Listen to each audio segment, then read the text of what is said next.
Good afternoon. Happy Thursday. Tomorrow is Friday, so hold on in there. All right. Today's office hours is all about we're talking about addressing trauma and PTSD as individuals living and thriving and surviving with HIV. Today's office hours are hosted by the National HIV Aging in Advocacy Network, also known as NHAAN, an initiative of NMAC's 50 plus strong and healthy program. NHAAN proudly supports the CDC's Let's Stop HIV Together campaign, which is a national effort aligned with ending the HIV epidemic initiative and the National HIV/AIDS strategy. We are honored to be joined by Dr. Felicia Smith for a session focused on the often overlooked impact of trauma and PTSD in people living with HIV. And just a little bit more on Dr. Smith before I give her the floor. Dr. Smith is the chief of the Division of say it. Psychiatry, that Southern tongue, and medicine at Mass General Brigham. Okay. She specializes in caring for patients with both medical and psychiatric conditions. Her leadership roles include directing the MGH acute psychiatry service, one of New England's busiest emergency services, and served as program director from MGH's and Matt Lean's adult residency. Since 2017, she has led the Avery D. Wilson MD service at MGH. Dr. Smith balances leadership, clinical care, and teaching, and also provides care in the MGH HIV clinic. So without further ado, I turn the floor over to Dr. Smith. That's so great. Thank you so much for the introduction, and nice to virtually meet you all. I can see that you're from all over the country. So that's terrific. As was mentioned, I'm here in Boston, where we're having a bit of a heat wave. Probably nothing for y'all who are from the South, but it's pretty hot here for us. So I have a few slides that I will show to kind of frame the talk. I don't want to be talking at you the whole time. But before I do that, I wanted to hear from you all if there's anything in particular that you want to make sure that I focus on. So I'm going to talk about trauma, PTSD, as was mentioned, and also depression and the importance of getting diagnosed and treated for those two things. But is anyone brave enough to either unmute and tell me if there's anything you want me to focus on or to put it in the chat?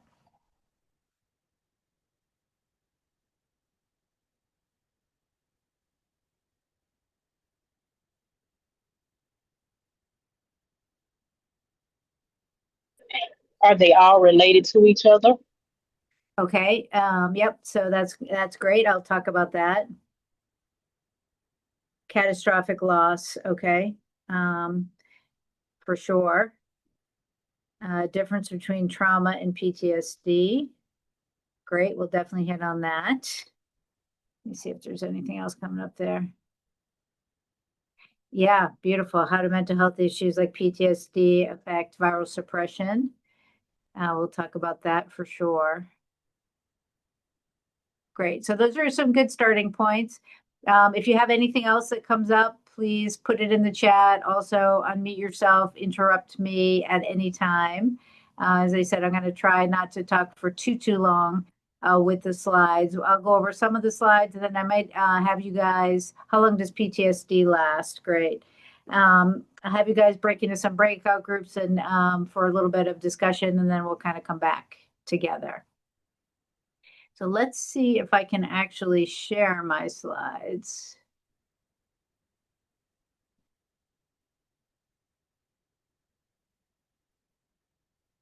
Adriana, do you know if do you need to do something to allow me to share? Do you know? Oh, let's see.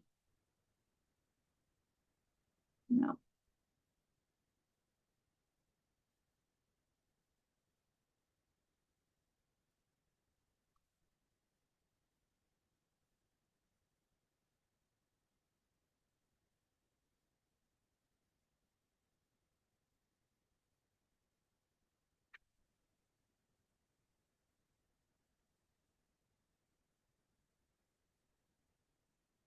Yeah, can you make me the co-host? Do you know how to do that so I can share? You are the co-host. Oh, great. I see it now. Yep, Oh, perfect. okay. I think I got it.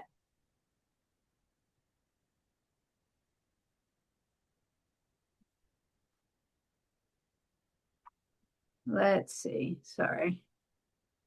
It's okay. It's okay. For all of the new people that have just joined, as Dr. Smith pull up her slides, the first question is, where are the immediate questions, the things that you've set up at night and pondered about or sat in traffic and thought about? What are the immediate questions that you have about trauma, PTSD, depression? And then also include your name and where you are tuning in from.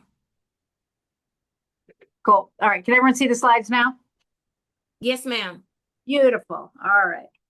So we'll just get right into it. And like we talked about, a few things that I want to make sure to touch upon, and I'll try to hit all of your questions and definitely keep throwing them at me too.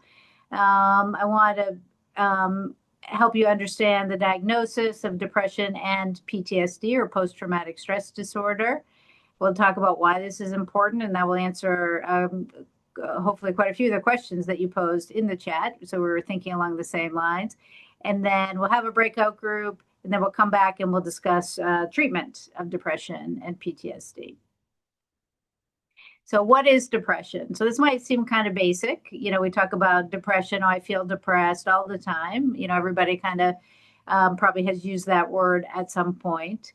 When we think about it from a mental health perspective and in psychiatry, it actually has a pretty specific definition in order for us to really think about when depression can be really impairing for people. So it has to have a couple of components. The first is that people feel depressed. And when people say I feel depressed, they often mean different things. So usually we're thinking about feeling sad. Sometimes people describe feeling empty. Sometimes people feel irritable, or they lack joy, lack pleasure. And this usually is a change from your normal kind of baseline state. So that's the first thing. So in order to be depressed, you have to have one of these things. And then the second part is the part where people often experience depression a bit differently. So people frequently will have some what we call bodily or cognitive or kind of mind changes that go along with that feeling of sadness or irritability. And those can be things like fatigue or low energy, problems with sleeping. Sometimes people have insomnia, they can't sleep, and sometimes people sleep too much, so they just sleep all day. Changes in appetite. That could also be either too much, like you're eating all the time, kind of like stress eating, or it could be that you don't have any appetite and you lose a lot of weight. Can also be sometimes that you have trouble concentrating or focusing. Psychomotor slowing is something that essentially just means you're moving slowly. So you're just like, you're lethargic, you're like stuck in the mud, you're moving really slowly. Some people experience that they feel worthless or guilty. And then when it gets really bad, people sometimes experience suicidal thoughts, or just thinking maybe they'd be better off dead. And all of these things can be impairing, but we're especially trying to avoid those last things, like people really actually wanting to die or wanting to hurt themselves. And when you have all of that together, when we think about what we call major depression, so a depressive episode, it has to last not just for a day, but usually for at least 2 weeks. It's a little bit arbitrary, but it has to last for some period of time. And it has to significantly affect someone's ability to function. And by that I mean it's a change. It's a change from your normal state. If you look at this, though, I bet you can see that there's a lot of overlap here. A lot of these symptoms, especially the bodily ones, are things that people sometimes experience just with HIV, right? And so if you think about it, the fatigue, low energy, sometimes trouble concentrating, sometimes problems with appetite. So there's already tremendous overlap between as especially when people get first diagnosed, but sometimes, ongoing symptoms that people have with HIV and with depression. And so you can imagine then that the combination just makes things worse. It makes it even harder to function. So we'll talk a little bit more about that too. Going into PTSD, so post-traumatic stress disorder, what is that? And how does it differ, to answer Adriana's question about how does that differ from just trauma? Well, the first thing about PTSD and where the diagnosis of PTSD started to really become more commonly thought about is with veterans, right? Starting mostly with the Vietnam War, but somewhat even before that. And what did the people have in common? They had experienced a traumatic event. So that's the trauma component. So in order to have PTSD, you have to have a trauma. So what qualifies as a trauma? Well, this can be different for a lot of people. So it could either be something that happened to you, or it could be something that you've witnessed. So that's what we call a direct or an indirect trauma. So in terms of something that happened to you, of course, people who've been in a war, that's a big trauma. Seeing people either experiencing yourself the fear of potentially dying or seeing someone else die.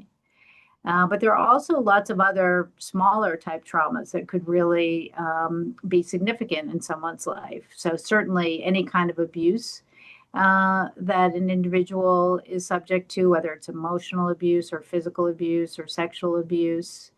But we're learning more and more now as well about what we call medical trauma. So people who come into the hospital, for example, who have a significant illness, that can be a very traumatic experience. And then as we think about HIV, one of the things that I've learned over time in working with people, the diagnosis of HIV itself can be very traumatic. And I'm sure I don't have to tell how many of the people on this Zoom that. And so that in and of itself could potentially be a trauma for someone. So the common feature here is that you have to experience a trauma to have PTSD. But the difference, so sometimes, we all experience some traumas in our life.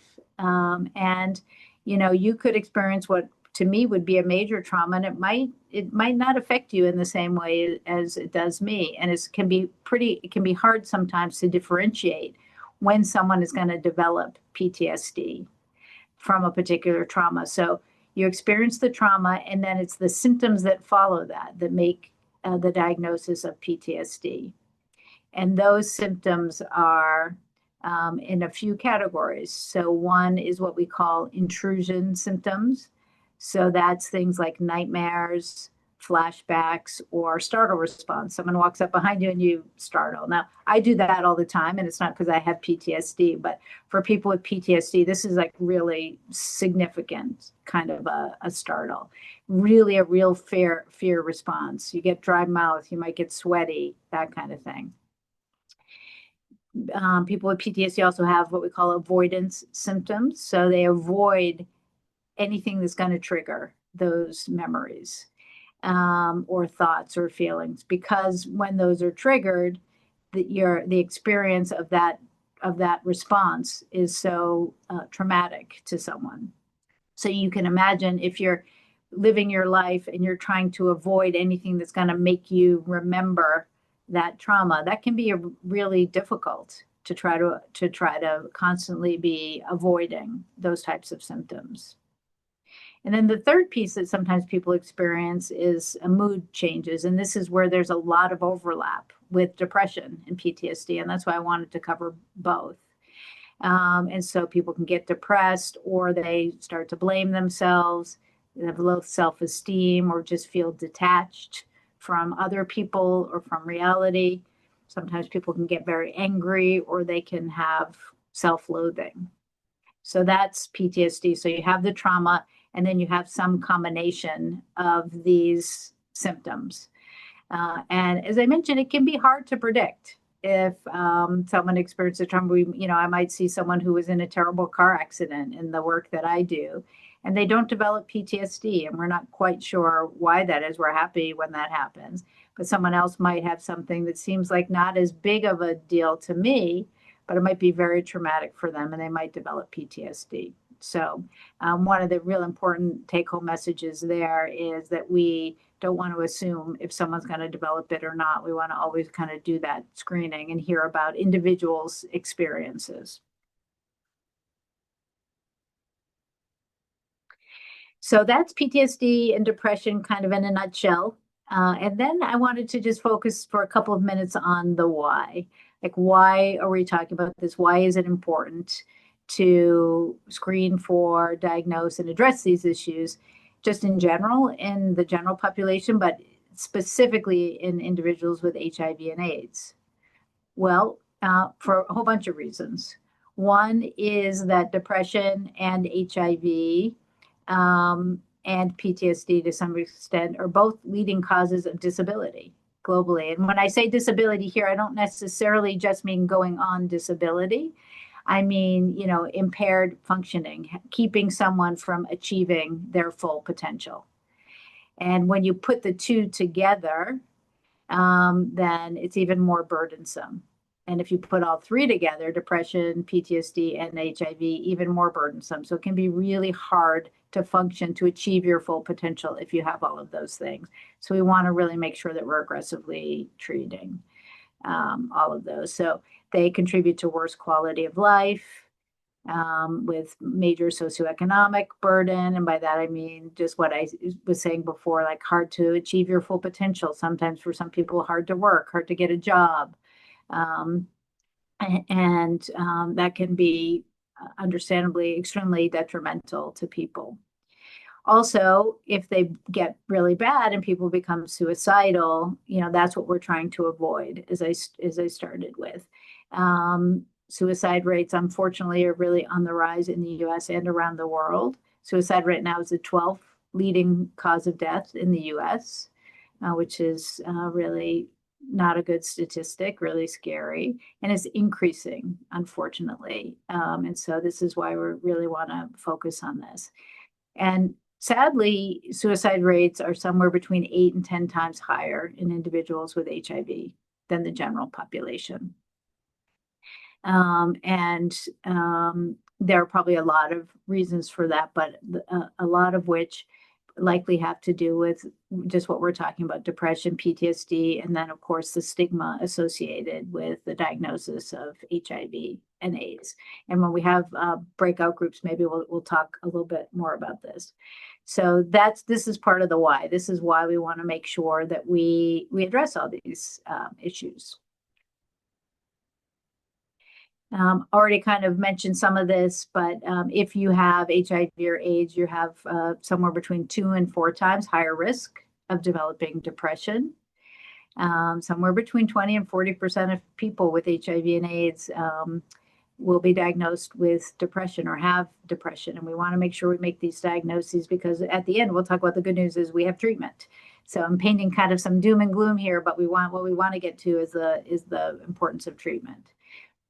And this addresses some of the questions that came up. So how does this affect the HIV, right? If you have depression or PTSD, it's harder to take your medications because you have maybe you have low self-esteem, or you don't have the energy, you don't have the concentration. So people don't stay on their medications, or they don't take them, they forget to take them. And then your HIV isn't as well controlled, and then it becomes a vicious cycle. So that's one major thing. Also, people have higher rates of having a detectable viral load, and I think there was a question about this. So this is probably for 2 reasons. One is not taking medications, as you're not adhering to them as better, like missing doses and that kind of thing. But one is also that depression itself and PTSD, we know more about depression in this way than PTSD, but probably both, directly affect immune function for people. So we know that people who are depressed, for example, and people who have significant PTSD are more likely to get a common cold, more likely to get COVID.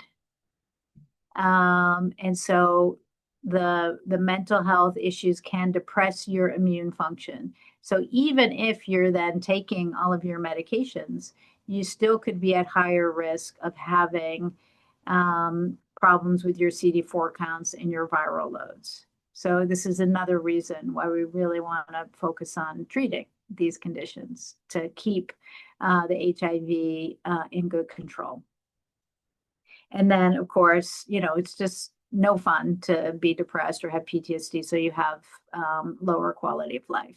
And we want to help bring back joy. So we want to treat it.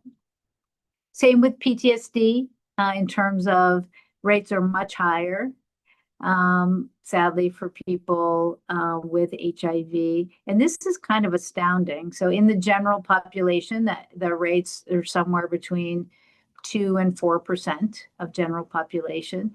But in people living with HIV, the rates go all the way up to somewhere between 35 and 65%.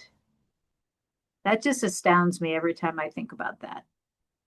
And I wonder if you guys have any thoughts about why that is.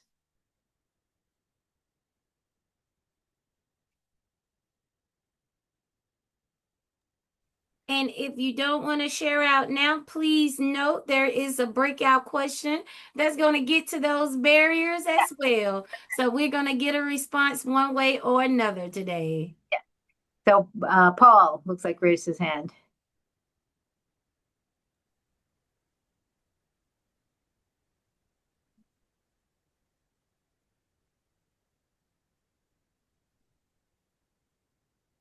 We can't hear you, Paul. Can't hear you. Yeah, you took yourself off mute, but can't hear you. Yeah.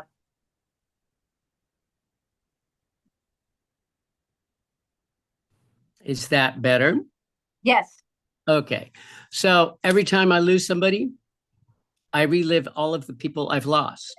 I mean, like I've, and most people here have heard this, AIDS hit 2 weeks before my 18th birthday in June of 81.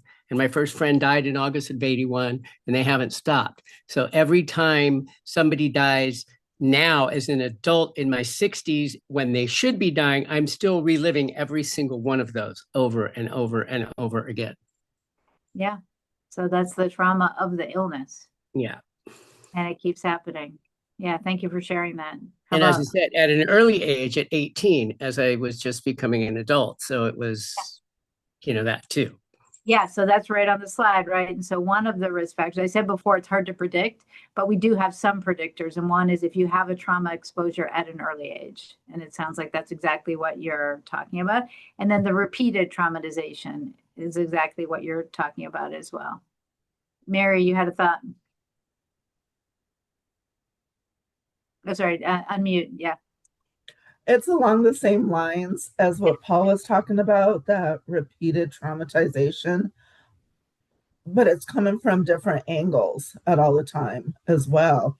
It's coming from stigma, it's coming from all the isms, and it's hitting from multiple angles as well throughout each day, each year that we're alive. Everything that's going on now, I mean, everything just feels like it's falling, so it seems like every day can be a re-traumatization in some way or some fashion. Yeah. It's very sad. Compounded. That's it, compounded. I could not think of the word. Yeah, it's a really good word, right? It's those compounded traumas. And so then they just build and build and build, right? And I like what you said about the isms. If you're a member of a group that is stigmatized, in addition to HIV or AIDS, if you're part of the LGBTQ community, and all of the other isms, then, probably from an early age, for many people, you experience bullying, stigmatization. So that's just where it starts. And then it just keeps compounding, for sure. Nasaela, sorry, I'm not sure how to pronounce your name, but Hi, it's pronounced Michaela. Michaela. Can you all hear me good? I'm in the store and got on the Bluetooth, so I just want to make sure you all can hear me good. Yeah. Okay, I have PTSD, depression, and it is just like I was in an interpersonal violence relationship for so many years. So on top of that, and being transgender and what I went through in high school, it seems like my PTSD never ends. Yeah. So you have a lot of a lot of traumas. Mm-hmm. Mm-hmm. And then if you keep Yeah. experiencing trauma, Right. right, Yeah. the cycle Yeah. continues. So then the Yes, challenge it is does. to figure out how to break that cycle, if possible, Right. and get the Yeah. treatment. Yeah. Well, I'm on treatment now, so I'm just starting to deal with things. I'm So glad the you treatment it's been helpful, but it still seems like it just never ends. yeah. Yeah. Thank you for sharing that. Thank you. Let me share. Paul? It just hit me. The other thing is like for long-term survivors and even lifetime survivors. There was a point I was going to 4 and 5 funerals a week, and there's a process of grieving. And when you're constantly interrupting that process, it just kind of builds up, I think. I know that did for me, right? I mean, it's like because it's like somebody dies, you have the 5 stages of grief. All of a sudden, you're in stage 3, and somebody else dies, and you're starting. So it's like this constant wheel that you're on. A friend of mine who didn't lose anybody in the beginning of the AIDS pandemic, but lost 17 friends during COVID. And I watched him go through what I went through over years, but in a very short period of time with the trauma of just losing that many people. It was an interesting perspective from somebody who's been through it my whole life to see it happen to somebody else that short and go, oh, that's what it is. Yeah. Yeah. Yeah, I was thinking about that during COVID, and we thought a lot about that with the folks that I work with in the HIV clinic here as well. As just as you say, it's kind of the double trauma. And you see people who haven't experienced HIV or AIDS. They had their own traumas around COVID and the way that happened. But then when you put there's a lot of parallels there, I guess is what I'm getting at. And then you put the two together, and it's just more kind of resurfacing of the trauma. Louis. Well, to go along with all of that is for many people over the age of 50 who have been diagnosed with PTSD and other mental health challenges, they were diagnosed later in life when initially they didn't have an idea that that was part of the issue because the emphasis was placed on coping and living with HIV and the meds. And then, like you said, living in an environment with poverty and lack of social support, there's still people who have long-term survivor's guilt. I know for me, prior to being diagnosed with AIDS, I had 100 friends all die from AIDS in 1 year or under 30. And one of the primary reasons why many of them died along with an AIDS diagnosis is because they felt very depressed, embarrassed, and felt that they deserved it. So the whole idea of when you said earlier, viral loads and T cell counts are affected, it does because when the brain and the emotions no longer welcome healing, then the body is way more susceptible to getting sick. Now, if you add something like mental health, which can often be unseen unless someone is really with you, like you said, the mood swings and change of appetite, some of those symptoms can be confused for other things. And people not realizing that it's actually an emotional cry for help. Yeah, I think those are terrific points. And that's why we have to really recognize that overlap too and make sure that we're not missing that some of this is depression or PTSD and not attributing it all just to the symptoms of the HIV. Darren? Yes, a lot of time people that experience the PTSD is when you have to go into the doctor's office or the clinic that you've been going to, and you have to explain to a new provider what's going on. It's like a rotating. Some centers have a rotating when you got to deal with providers. A lot of times the providers doesn't read the charts. They doesn't go through the chart to find out anything. So you have to relive, to talk to them, tell them what happened, how it go this week, and then next week you see somebody else. So that's all reliving everything all over again when you try to really, be like, okay, guys, I'm getting frustrated. I don't know what you guys are doing that you can't keep providers or people in your building, but it becomes frustrating when you have to continue to repeat what's going on with you. You just got to tell all the same stories and over. So that can be a big trigger as well to a lot of people when you go to some places and they have a big turnover when it comes down to providers and stuff, and have to retell your story all again. Yeah, that's a great point. And that's so common these days, right? Even though we have these extensive electronic medical records and a lot of information is there, the number of providers just changes all the time. And so that's really very, very challenging, and another instance of reliving. So, thank you all for sharing that. Maybe we'll move on, and then we can I'll have some more questions for you all in a couple of minutes too. But so we hit all of those things, like some of the major risk factors for PTSD are inherent, I think, in populations or individuals who are living with HIV and AIDS for any number of reasons that was just brought up. And so that's what I think explains this like much higher incidence in people living with HIV and AIDS. Someone needs to mute their phone. It's very distracting. Cool, thank you. So more on the why, like why are we focused on this? And we already hit on some of this, but if you have untreated depression or PTSD, and that's what I want to say here is untreated, because with treatment, things can get better. So that is going to be the take home message. But, your physical health gets worse. You have lower quality of life. We talked about the worse immune function, the problems sometimes just remembering to take your medications. Sometimes along with both PTSD and depression, people can engage in risky behavior. So that can go along with it, and that can make, have consequences in life. And also, sometimes people then go to using substances to kind of self-medicate or self-treat, and that can lead to problems as well.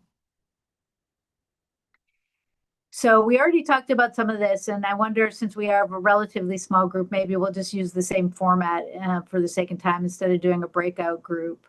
But I had a couple other questions in terms of kind of lifestyle things, and we hit on some of these that you think will make it. We talked about what might make it more likely for someone with HIV to develop depression and HIV, but what about some other life situations or factors that either you all have experienced or you all have thought about that could make the depression and PTSD worse? And specifically, I want to talk about this because that's going to be a key part of the treatment, is thinking about how do we treat those things too? How do we get around some of these things? So any thoughts on what other kind of life situations make this stuff worse? I have a thought. Sure. Well, so, people getting killed because they are HIV positive or their partner thought they were HIV positive. I saw that twice, and I think that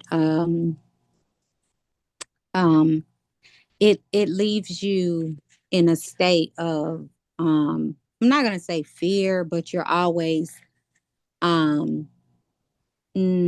hypersensitive, if I can say that. Like you're just really, really, you know, I'm not going to say on edge, but I would say very aware of things that are going on around you. Because Sure. it was terrible. It was terrible. It was terrible. But yeah. It sounds terrible. And thank you for sharing that. So, right, any kind of violence that you're exposed to or that you witness, certainly whether it's because of the diagnosis or even separate from that, that'll definitely make things much worse. And so we really want to work on as best as possible trying to get people out of violent situations, even though we can't always control that for sure. I want to add that incarceration may contribute to individuals, suffering, coming out of incarceration, just trying to refit into society, may be a major factor causing depression that can lead to major PTSD. So incarcerated individuals. Yeah, absolutely. And thank you for mentioning that. That's a big issue, right? People who are either incarcerated or coming out, who have HIV, and making sure, who are again even higher risk of developing depression and PTSD, and making sure that those things are taken care of. And we know that when people especially come both in incarceration and when they come out of incarceration, that there's that transition is really critical, and there's often not much set up in the way of care, and especially mental health care. I would like to add people in the medical profession that aren't educated. Yeah. I went on a doctor's appointment years ago for pain management, and I watched the receptionist hand back my paperwork to the other receptionist. And then she handed to the other receptionist. And then they had me sit there for 2 hours and never called my name. I'm sorry that you experienced that. That's awful. Others, maybe Darren and Von Biggs. One thing I believe also plays a big factor in develop depression or PTSD is when you have client that doesn't have stable housing, stable housing, stable job, don't know where the next meal gonna come from. They're doing, back, when you got a surf cart and you don't have an income, you have to go back into the old life that you used to live, which was maybe sex working and surfing on people's couches and stuff of that nature. So a lot of that plays a important part in your care, because if I don't have a place to live, I don't have a job, I don't have food, I'm not trying to focus on taking any medicine. I'm trying to focus on how I'm going to survive tonight. Where would I lay my head tonight? Where I'm going to get the meal from? What do I have to do? So a lot of time it drives people back into their old habits of doing things that they once did but don't want to do it anymore. But however, to be able to survive, sometimes you go back into that behavior, which sets you back big time in depression and all that stuff, not having stable homes or stable housing or stable food or a place to lay your head. 100%. Those are exactly the kind of things: food insecurity, lack of housing, lack of money, all of those things that just make it so much harder to focus on treating either one of these. Absolutely. Maybe a couple more. So, maybe support, whether it's from a peer, whether it's familiar support, relationship, no support factors are organizational, that could lead to more depression and or PTSD as well. Totally. Yeah. So support's so important. Yeah. Von Biggs. Yeah, hi. So I'm down here in wonderful South Florida, and in the state of Florida, where some of the states in the country are now experiencing all the pains that will be coming with Medicaid that we've been living with for years already. That impacts a lot of the clients here. But in our backyard, it's our government. We're literally living with alligator Alcatraz, 15 miles away from us. And we just found out today that the contract for ADAP for State B was awarded to the same organization that has built alligator Alcatraz. They will be handling all the information and has full access to all Ryan White patients, including undocumented patients. And they're the ones they're going to be holding these people in these little prison cells out there. And I see that will affect client. I mean, that alone in itself, the whole undocumented issue is a huge issue down here in South Florida. Not that it's not anywhere else, but people are just going into hiding, which means, guess what? They're going to stop getting medication and they're going to, fall out of care. But it's due to our government and the way they're handling it. Yeah. Yeah. We definitely have people who are afraid to come to clinic now for similar reasons, and or have lost their insurance, so can't get their medication. So definitely a very scary time in terms of so many of the things that were mentioned.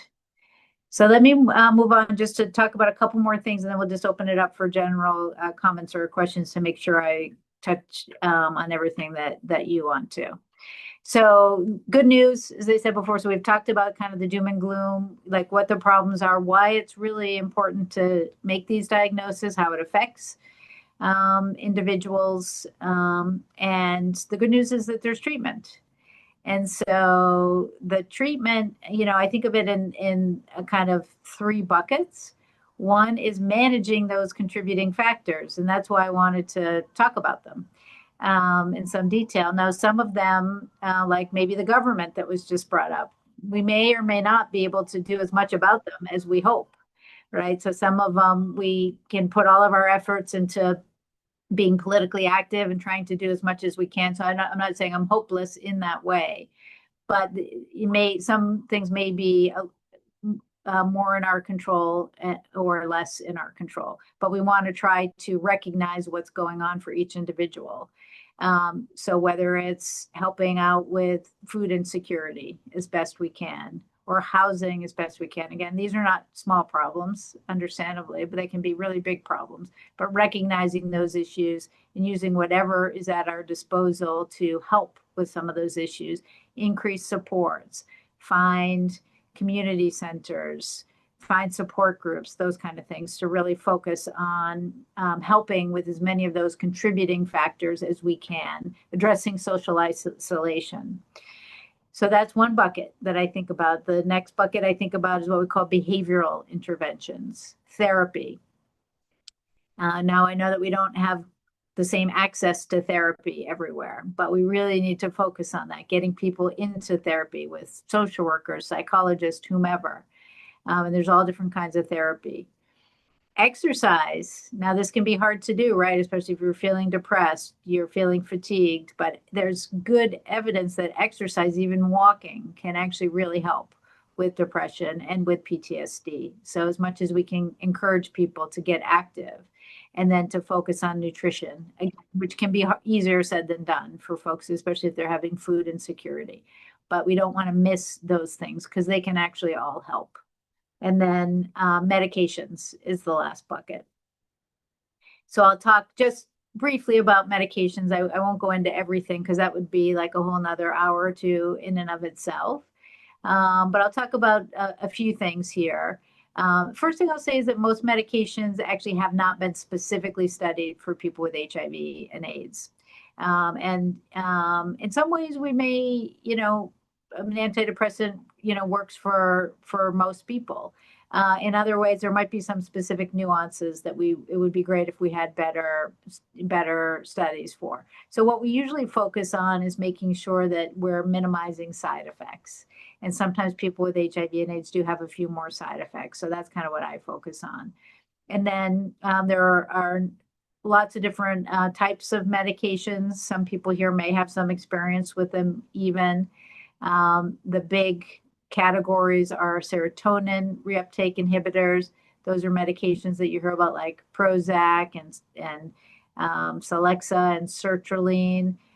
The Celexa and sertraline tend to have fewer side effects, so those are ones that I tend to go to, but there's no kind of right answer for exactly what we go with. Other medications, venlafaxine, duloxetine. Duloxetine is Cymbalta, that famous commercial about depression hurts. That can actually help with peripheral neuropathy as well, so sometimes we go for that medication. Sometimes we go for a medication like bupropion or Wellbutrin because it can also help give people a little boost in terms of energy. It can also help with smoking cessation. So sometimes we might pick that. So major take-home message here is there's a lot of different medications that can be helpful. They do work for most people, but sometimes they do require a little bit of trial and error to get the right medication and to make sure that we're minimizing side effects. One big take-home message here is if you are someone who goes on a medication you benefit for it, usually I start them at a lower dose than I might for other people because I mentioned before people with HIV and AIDS have a little bit more sensitivity because of the HIV and where it is in the brain to certain side effects. So don't be surprised if you have side effects and make sure that you tell your doctors about those if you're someone who's experiencing this sort of thing. This I'll just say really quickly is a diagram that's supposed to show essentially with depression in the middle that we really focus on the three things. So we focus on the medications, the therapy, and then those contributing factors that we just talked about. And if we can really address all three of those things, then we have really the best shot at treating someone's depression. And then similar with PTSD, in terms of the medications, they're very similar. With one addition, we oftentimes will use a medication called prazosin to help with sleep and help with the nightmares specifically. So that's an additional medication that can be helpful. And then therapy is one of the main things to help treat PTSD. And one of the major types of therapy is what we call exposure therapy. So that's where you actually expose people in kind of micro doses to something that's going to feel like a trigger to that trauma, but you do it in a safe environment. And so you're doing it really slowly. And what you're doing in that way is trying to show someone that even if they develop that fear response to the trauma, that they're going to be okay. They're going to live through it. And that retrains your body to kind of to not have that same response every time you're exposed to a trigger. So what we're trying to do is to help people not have those responses and not have that avoidant behavior that really limits their life in that way. And the major message here is it's really never too late to seek help. We want to make sure that people are seeking help and that we're thinking about kind of all of these components, the therapy, the medications, and the kind of limiting the contributing factors as best we can.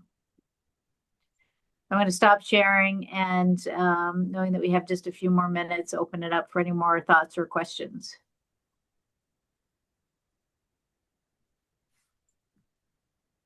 Mom Biggs, your hand is up still. Did you have another one? Oh, no, sorry. That's okay. That's okay. I do have a question. Would these slides be available to us? Sure. Yeah. Thank you. Yeah. CPT versus CBT. What is the difference? Yes. Yeah. Good question. So CPT refers to cognitive processing therapy, and CBT refers to cognitive behavioral therapy. And they're very similar, actually. So CBT, cognitive behavioral therapy, is a therapy that's used for a lot of different conditions. Could be depression, anxiety, insomnia. And it's a way to think about separating your kind of cognitions, the thoughts that come into your head, from behaviors, and kind of retraining yourself to, when you have those thoughts that come in, oftentimes they're negative thoughts, to just kind of let them go and change the behavior around that. CPT, cognitive processing therapy, is just a really specific type of that cognitive therapy that's for PTSD. And so it involves some of the exposures like I was talking about. And it's even a little bit more nuanced than that. I actually don't do cognitive processing therapy, so I'm not maybe the best person to talk about all the differences. Mostly psychologists do that, at least in our system, but that's kind of the general gist. So I didn't see anything, and it be able to fall up on a social category, faith, finding a great Yes. faith home in church. That could be a major entity if you can find a church that's unjudgmental and supportive in whatever you're going through, whether it's depression, HIV. I found that that could be a major life changer as well. Yeah, thank you for mentioning that. That's an awesome point. So whether it's faith, spirituality, church, or whatever it is that's going to be supportive for somebody. Here we have a place called the Living Center, and it's a club essentially where they have food, but they also have a lot of different programming, educational programs. And that tends to be a very welcoming place for some people, especially sometimes for people who don't gravitate toward the faith-based programs. But yeah, for many people, spiritual and faith-based programs are super important. Do you prefer, who would you recommend for as far as therapy regarding severe depression and or PTSD? Psychologist, psychiatrist, and or general counselor talk therapy? Yeah, great question. I think it really depends, and that's probably not the best, like the answer you're hoping for. But I think the biggest thing is you want to find two things. One, someone who's skilled. So, we have psychologists, I think training wise, often have the most years of training for their to be therapists. But I have in our system, for example, we have some great psychologists. We have some great social workers who have a lot of experience. They've been doing this for a long time. And so I think it really just depends on the level of experience of the person. So that's one thing. And then the second thing is how much you feel like you get out of that interaction. So I would say, I always encourage people to meet with a therapist, meet with them a few times, maybe not just one time, and get a sense of if you have a good relationship in those meetings, and to see how the rapport is. Because if you're going to see someone that just you're uncomfortable with, it's never going to work. So in some ways, I think it's almost not as important like the level of training or the specific type of training someone has, and more those couple of things. Like, do you trust them? Do you develop a good relationship with them, and that type of thing? Well, the psychiatrist would be able to prescribe said medications, but with the psychologist, they can refer that the primary then prescribe, correct?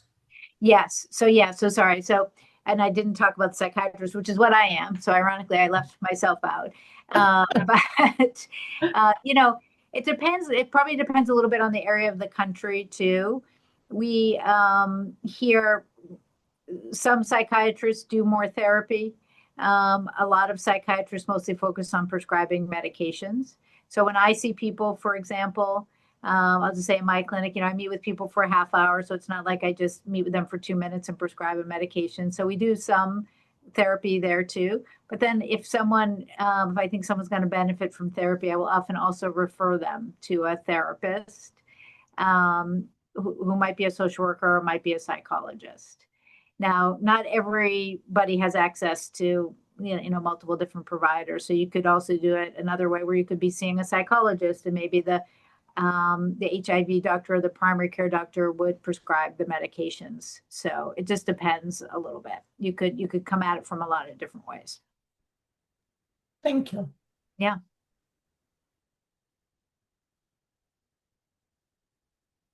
And sometimes you can't get a psychiatrist or even a psychologist in a rural area. Totally.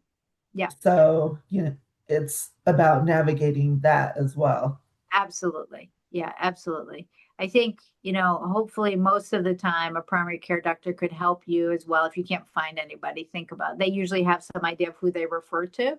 You could talk to your primary care doctor, but for sure, especially in certain areas, the resources are much more limited. There are now a lot more online therapists and companies that do that, some of whom are very good. So that could be another option for people too. Telehealth. It would be great if we could get Medicaid to supplement those. Totally. Because I mean, when I sought therapy here in San Francisco after I had 3 major life things happen, 2 of them were people killing themselves. So it was like, it took me almost a year to see an individual therapist. It was insane. And I'm like, but there's all these online ones and I have my phone here and yet go through the whole process. Oh, we accept any insurance. And then I get to the end, except Medicare and Medicaid. Yeah. We don't accept those. I was like, what? Yeah, 100%. I mean, we definitely need a lot more in the way of access that way. Well, with so many people living with HIV on Medicare and Medicaid, you would think that somebody would have thought this out, like, Well, it has to do with priorities. It has to do with priorities, right? And so I would say if you do live in a place where there is like a major hospital, that's, I work at a big hospital, so we are able to see people truly independent of insurance and even people who don't have any insurance. Sometimes you might have more luck that way, but not everybody lives in that situation. So it can be really tough.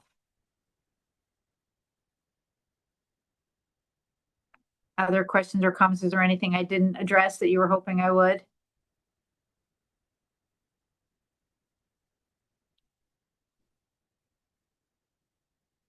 All right. Dr. Smith, looks like you did a phenomenal job. So as we come to the close, like we do always in NMAT style, I would like for everyone to use those emojis, and let's give Dr. Smith a round of applause. Thank you. Great to talk with you all. And I really appreciate your participation too. That makes it nice. And so as a follow-up, I will be sharing this recording as well. I just wanted to comment that sometimes we don't realize that we've gone through a traumatic experience. Yeah. So I thought that part was good. The trauma part. Yeah. And sorry, I think one of the things maybe I should have said too at the beginning, sometimes talking about this and kind of bringing it up and thinking about it can also be a bit triggering for people. So if that's the case, and if you've experienced traumas, definitely reach out to someone, take care of yourself. I think we talked about just for most people, just having HIV and AIDS, you've been around a lot of death. And certainly what's going on in the country right now is really, really, really hard for many of us. So. It's very triggering. Yeah, totally. Like we're going back 43 years. It's a little, yes. Yeah, for sure. It's really, So take good care of yourselves. Thank you. Thank you all. Thank you. Bye-bye. Nice to meet you. Bye.